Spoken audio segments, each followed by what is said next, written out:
السلام عليكم. طالما خشيت لهذا الفيديو فأنت من الناس اللي تحب الرعب وتحب تشوف فيديوهات مرعبة، بس هل يا ترى قلبك قوي لدرجة انك تقدر تتحمل مشاهدة هذه الحلقة كامل؟ بس بشرط تشوف هذا الفيديو وانت لحالك. ما اعتقد ان كل اللي دخل الفيديو يقدر يكمل الحلقة، فعشان كذا بسيب لكم كلمة سر جوا الفيديو، يمكن في النهاية يمكن في النص، واللي راح يكتب الكلمة هذه تحت في الكومنتات بنتأكد ان قلبه قوي وشاف الفيديو كامل. فيلا نبدأ، بس قبل ما نبدأ انزل تحت ودوس لايك ربي يحفظك، وصلي على الحبيب محمد عليه افضل الصلاة والسلام، ونبدأ على بركة الله. وش معقول؟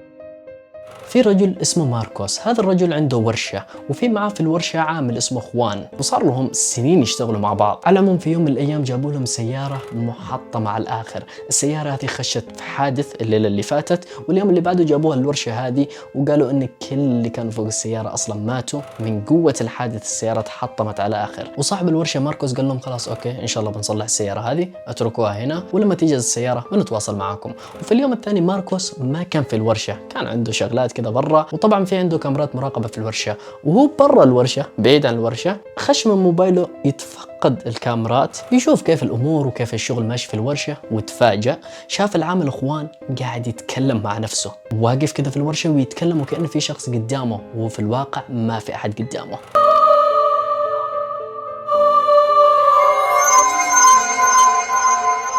Oye, este weón se volvió loco. Estoy revisando por la cámara del taller de mi teléfono, estoy en mi casa. Y este maestro está hablando solo. No cacho qué onda. De verdad que no cacho qué onda.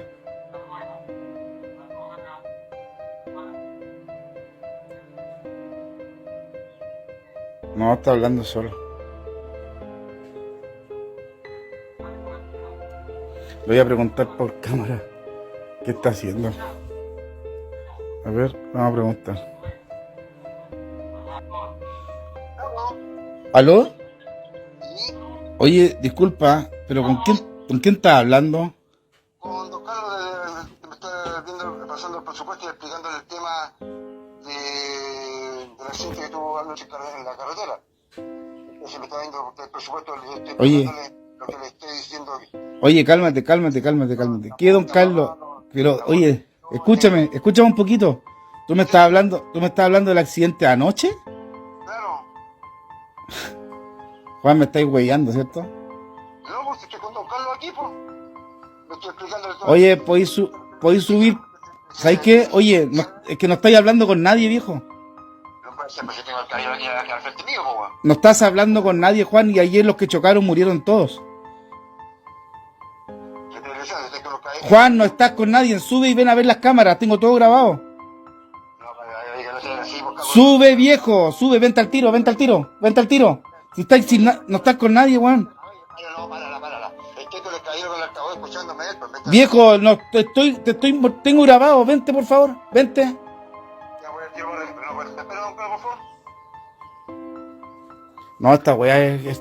مثل ما شفتوا على طول اتصل بالعامل، والعامل قال انه كان قاعد يحكي مع واحد اسمه كارلوس، وان كارلوس هذا كان يسأله عن السيارة اللي جابوها امس اللي خشت في حادث في الليل وكل اللي فيها ماتوا. وعلى طول صاحب الورشة اتصل باصحاب السيارة وقال لهم اسمعوا حصل 1 2 3، ويقول العامل انه اجاه الشخص اسمه مستر كارلوس وقاعد يسأله عن سيارتكم، هل في شخص فيكم اسمه كارلوس؟ قالوا له ايه في العائلة واحد اسمه كارلوس وتوفى في الحادث أصلا، كان من ضمن الناس اللي ماتوا في الحادث. قال لهم لا الموضوع كذا كبير، تعالوا نتفاهم. واصحاب السيارة بدأوا يسألوا اخوان الشخص اللي جالك وقال لك اسمي ماستر كارلوس كيف كان شكله، وبدأوا يوصف لهم وطلع الوصف يطابق نفس الشخص اللي اسمه كارلوس ومات. فالسؤال هنا كيف صارت؟ العامل اخوان ما يعرف كارلوس ولا عمره قابله، كيف عرف ملامحه وقدر يوصفه حتى اهل كارلوس خافوا؟ فتتوقع عزيزي وعزيزتي المشاهدة ايش التفسير الوحيد للي صار؟ رايكم تحت في الكومنت، نشوف الفيديو اللي بعده. وش معقول؟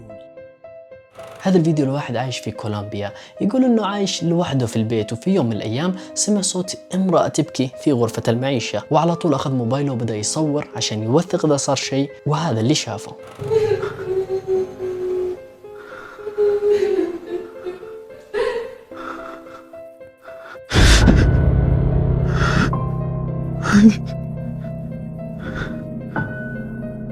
Niño.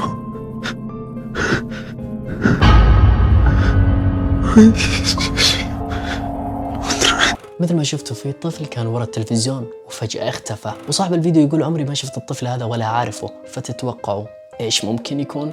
جن والعياذ بالله؟ رايكم تحت في الكومنت. نشوف الفيديو اللي بعده. مش معقول.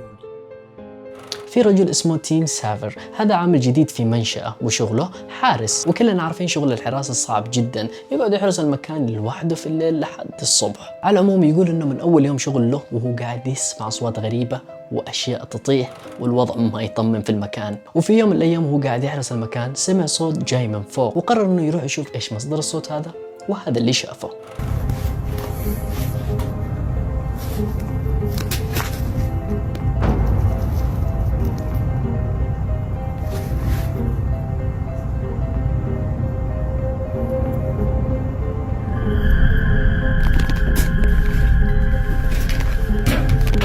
مثل ما شفتوا يد غريبة ظهرت وفجأة اختفت، ومو لهنا وبس، صارت معه أشياء كثيرة، وهو صابر وما يبي يخسر شغله. يقول إنه صعب أحصل شغل مثل هذا، ومن ضمن هذه الأشياء اللي تحصل معاه في يوم من الأيام سمع صوت دق جاي من أحد الغرف، فقرر إنه يروح يشوف، وهذا اللي صار.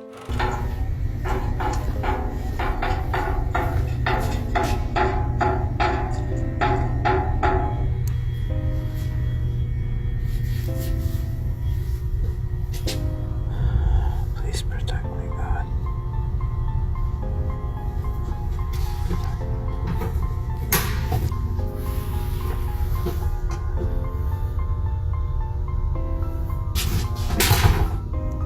I guess we're doing this. Hello?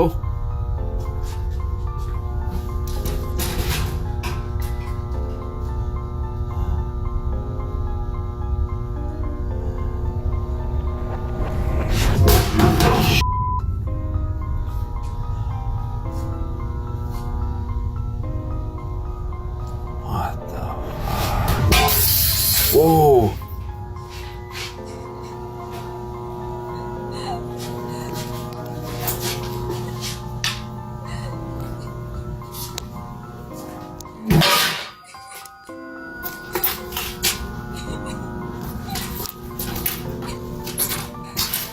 Hello? Who's there?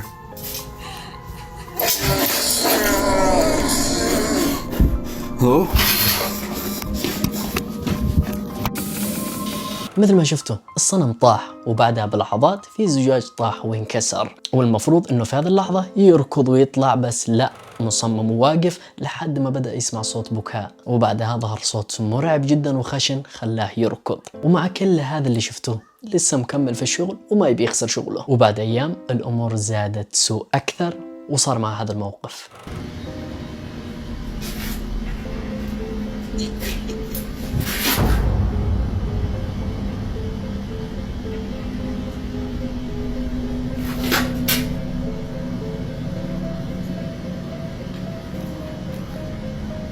Hello?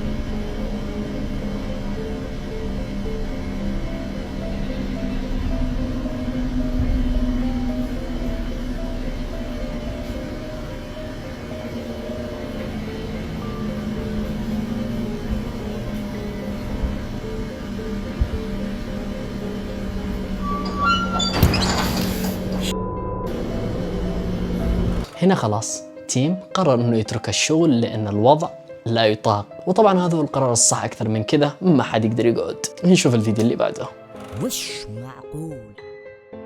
هذا الفيديو اللي راح تشوفوه الحين لأغرب مستشفى صارت فيها أحداث غريبة. مستشفى كايلو بنيت في سنة 1933 وتم إغلاق المستشفى نهاية عام 2015 لأنه في آخر سنوات صارت شكاوي كثيرة من مرضى يقولوا أنهم يشوفوا حرمة عجوزة تمشي في الليل ويسمعوا أصوات غريبة ويشوفوا طبعات دم على الجدار وأشياء مرعبة كثيرة. لهذا السبب تم إغلاق المستشفى من سنة 2015 ليومنا هذا وهي مهجورة. وفي مغامر مجنون قرر أنه يستكشف المستشفى هذه ولحاله وحدد يوم وكلم جمهوره قال بروح في اليوم الفلاني وبفتح بث مباشر هناك.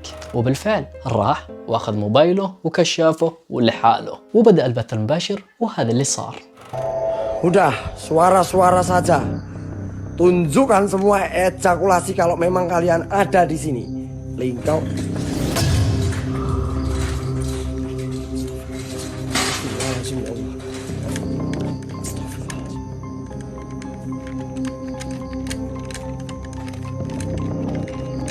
مثل ما شفتوا من بدايتها الرعب بمجرد انه دخل حوش المستشفى النقالة بدأت تتحرك لحالها ومو لهنا وبس، كمل ودخل لجوه وهذا اللي صار.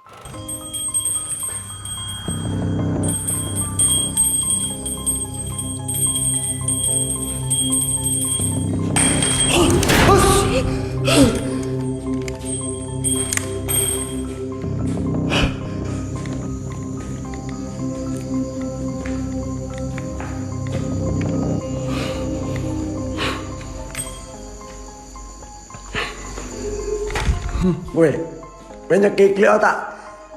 Ya! Ada, ya Allah, ya Allah.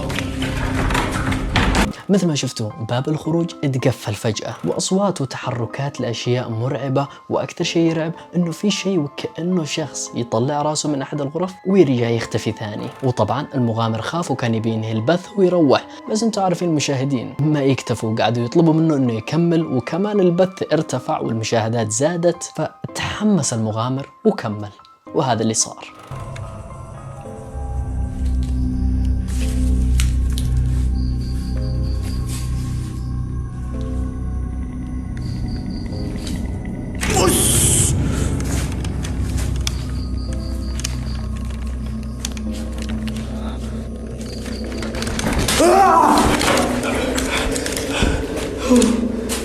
Astagfirullahaladzim, ya Allah.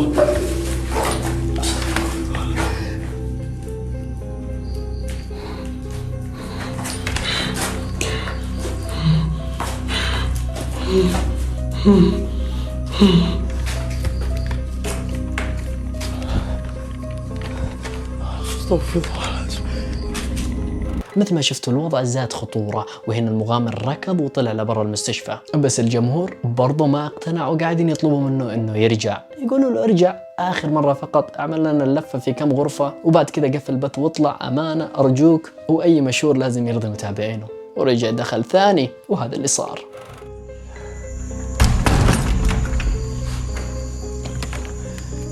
Bismillahirrahmanirrahim. Saya ngecium bau nggak enak teman-teman di sini.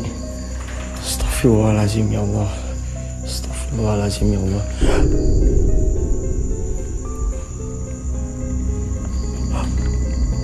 Ancok matamu. Astagfirullahaladzim ya Allah Akbar ya Allah ya Allah ya pergi penceng mana jantung anjing.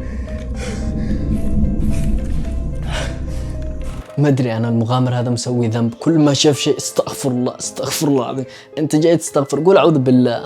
على العموم مثل ما شفتوا في بنت كانت في احدى الغرف قاعده فوق السرير وما تحرك جسمها ابدا، بس راسها لف للخلف، وهرب المغامر وحلف ما يرجع ثاني، قفل البث ولا سمع للمتابعين وروح. اوكي في البعض راح يقول يمكن كذب، هذا الشيء مو حقيقي، بس كيف صارت كل الاحداث هذه في بث مباشر؟ اذا كان فيديو ونشره بنقول اوكي عدل بالمونتاج وكذا وضبط الوضع، بس هذا بث مباشر كيف عملها؟ رايكم تحت في الكومنت. نشوف الفيديو اللي بعده. مش معقول. هذا الفيديو لعائلة هندية يقولوا انهم في بيتهم يسمعوا اصوات وتحركات واشياء تطيح من مكانها، والوضع يخوف لدرجة انهم حطوا كاميرات مراقبة في كل مكان في البيت. وبالفعل كاميرات المراقبة كانت تلتقط اشياء غريبة تحصل في البيت وكانوا ينشروها في قناتهم في اليوتيوب، لين في يوم من الايام حصل معاهم شيء خلاهم يقرروا انهم ينتقلوا لبيت جديد ويتركوا البيت هذا.